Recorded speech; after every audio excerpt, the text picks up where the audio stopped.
ఈ నేపథ్యంలో కొన్ని గాయాలయ్యేటట్టు చేస్తాడు. విను, కొన్ని గాయాలయ్యేటట్టు పరిస్థితులు కూడా వస్తాయి.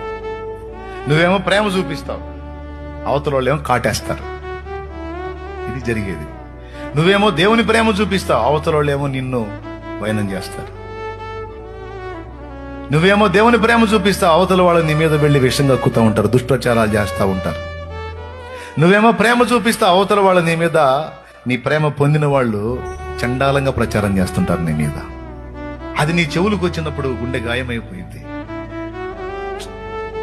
ఏంటి దేవా, నేను ప్రేమ చూపిస్తే ఇంత దారుణంగా మాట్లాడారేంది, ఇంత దారుణంగా ప్రవర్తించారేంది, ఎట్లా తయారైపోయింది అని నువ్వు ప్రేమ చూపించినప్పుడు దానికి ప్రతిగా నీకు కాట్లు ఎదురైనప్పుడు, నీ ద్వారా ప్రేమ పొందిన వాళ్ళు నీకు రివర్స్ గేరేశారు, నీకు శత్రువులుగా మారారు, లేకపోతే నీకు కీడు తలపెట్టారంటే అక్కడ శత్రువు కుట్ర జరుగుతుందని గుర్తెరుగు.